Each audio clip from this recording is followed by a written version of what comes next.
Depois do U, tem o I. I de corrente elétrica. Aí se tu olhar embaixo aí, tem escrito assim, ó, corrente em A. Aí tem um A maiúsculo. Esse A é de quê? Ampere. Se for conversar com o cara da oficina, ele vai dizer que é a amperagem da bateria. Deixa eu testar a amperagem da bateria. Então vê só, é a segunda equação que eu estou te mostrando aí. Aí, para encerrar essa parte, a gente poder fazer exercício, deixa eu lembrar só mais uma coisa. Nessa mesma página, em cima aí da tabela, tu tá vendo uma figurinha, não sei se tu conseguiu entender o que é. É a parte de trás de um computador. E aí tem destacado uma chavezinha, e tem escrito aí, ó, dá para ler, dá? 115 volts ou 230 volts. Presta atenção. Eu tenho um menino que hoje está com 12 anos de idade, certo? Ele sempre teve problema respiratório. Então eu sempre precisei ter em casa um aparelhinho daqueles de aerosol. Liga na tomada e bota o sorinho e tal. Hoje ele está com 12 anos. O bichinho faz isso desde os 3 anos de idade.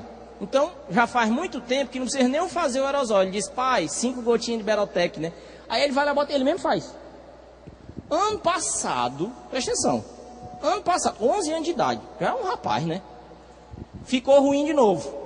Aí eu estava aqui trabalhando, ele disse, pai, eu vou precisar fazer o aerosol. Eu disse, sabe fazer? Ele disse, sei. Aí eu estava na biblioteca escrevendo e ele estava no quarto do lado. Aí eu fico só prestando atenção, né? Daí a pouco eu escutei o barulhinho do bicho, funcionando. Aí eu olho para marcar o tempo, né, para fazer. Rapaz, não deu 30 segundos, o aparelho, silêncio. Aí eu, ô João, parou o aerosol já? Ele disse, pai, parou aqui.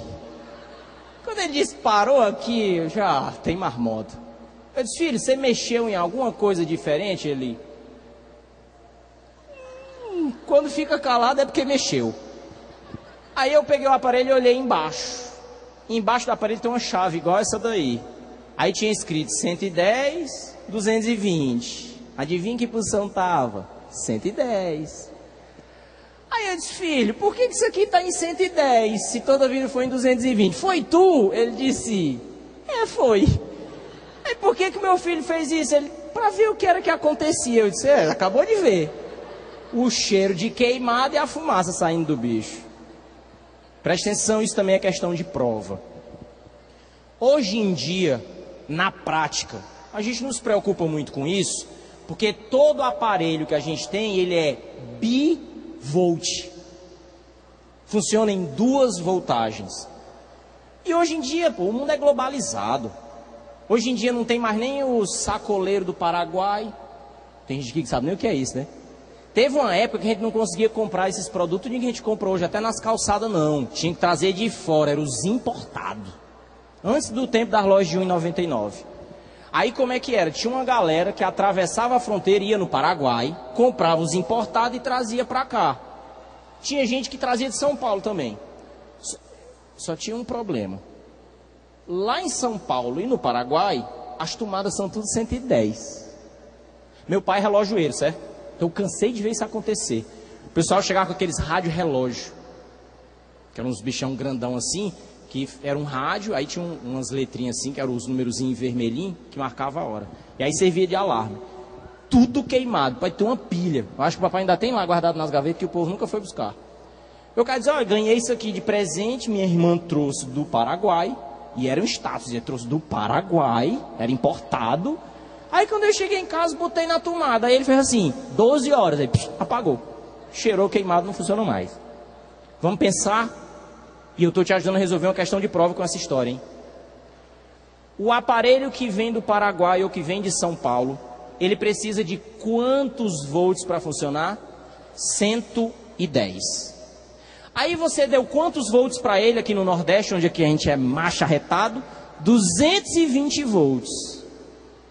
Nessa tabela aí, a gente está dizendo para ti que se dá muita voltagem, vai ter muita potência. E muita potência significa muito calor. E muito calor significa que o aparelho vai queimar.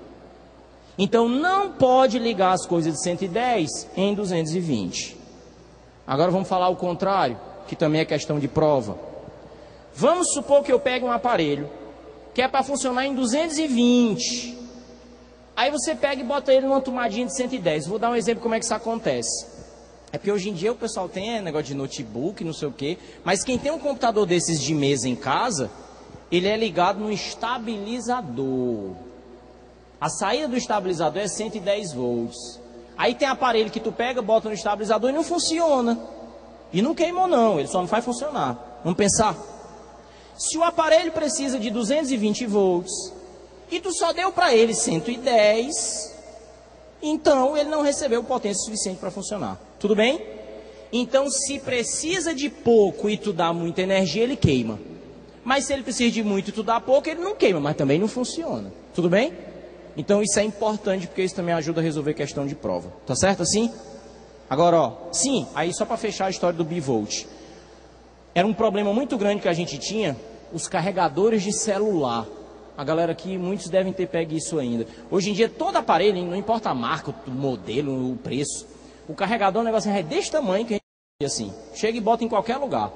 Mas teve um tempo que os carregadores eram um bicho desse tamanho assim, e que o cara não podia botar na tomada, precisava de um transformador. Aqueles celulares que eu falei, os tijolão assim, quem viu e quem lembrar, cara, o carregador é um negócio assim desse tamanho. Às vezes você botava na tomada, ele não segurava, ficava pendurado assim. Porque precisava de um transformador de voltagem. Exatamente porque os aparelhos não... Outra coisa também que era assim, impressora. Hoje em dia ninguém tem muita impressora, que a gente carrega tudo nos pendrive, né? Mas antigamente, quando você usava muita impressora, a impressora só funcionava com 110. Aí tinha que ter o estabilizador. Então não pode vacilar com essa história da voltagem, certo? Eu separei algumas questões aí, estou olhando no teu material, tem 20 questões, certo? Que o Fábio pede para colocar 10 para resolver aqui, crente que vai dar, e mais 10 para vocês fazerem em casa. Aí ele ainda pede para botar assim, dividido, questões de classe e questões de casa. Mas é assim, a gente vai deixar combinado entre a gente que as questões de classe são aquelas que eu fizer aqui, e as que sobrar é de casa, tudinho, que eu vou embora mesmo. Então eu separei algumas, aquelas mais significativas para fazer, certo? Aí se tu der uma olhada aí na página 4, eu vou fazer a primeira, tá?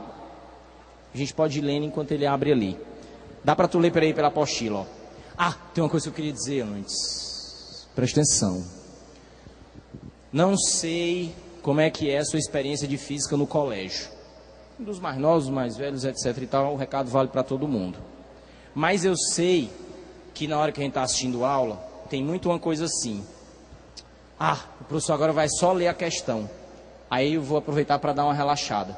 Aí você conversa com a pessoa do lado, dá uma olhada aqui no celular, aqui o relógio. Aí quando o professor diz assim, então pessoal, vamos resolver, aí tu se ajeita aqui para anotar, né? Não tem muita lógica isso não, né? Porque depois tu diz assim, o que é isso aí que ele está fazendo? Isso é daquela questão que tu não sabe o que é, porque tu não leu.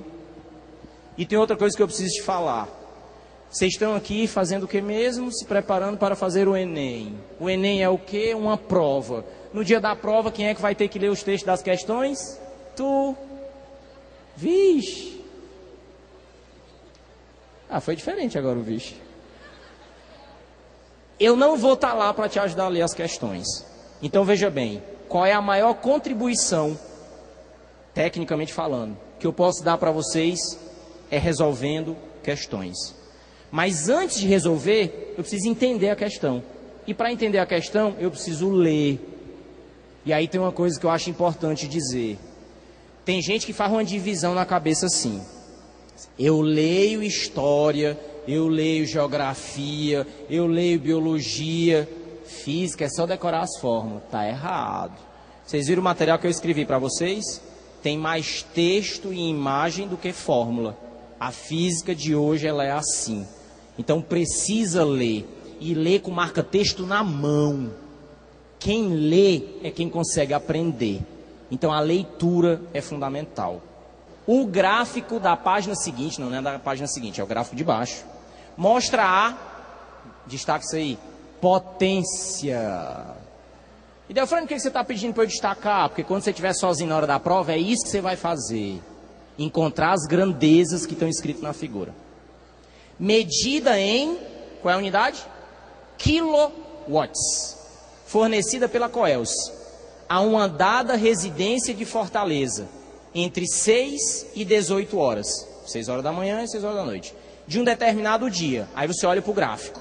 Por que eu estou pedindo para você olhar para o gráfico? Porque no dia da prova, quando você estiver sozinho, é isso que você vai fazer.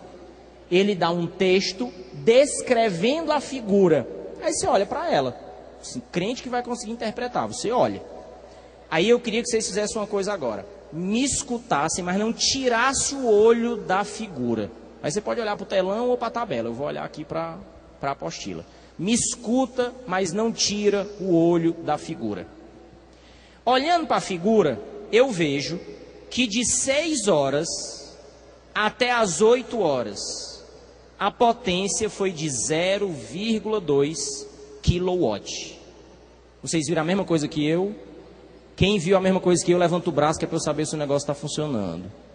Isso. Então vou para frente. De 8 às 10 horas, não tira o olho da figura. De 8 às 10 horas, a potência foi de quanto? 0,6. E de 10 às 12? 0,4.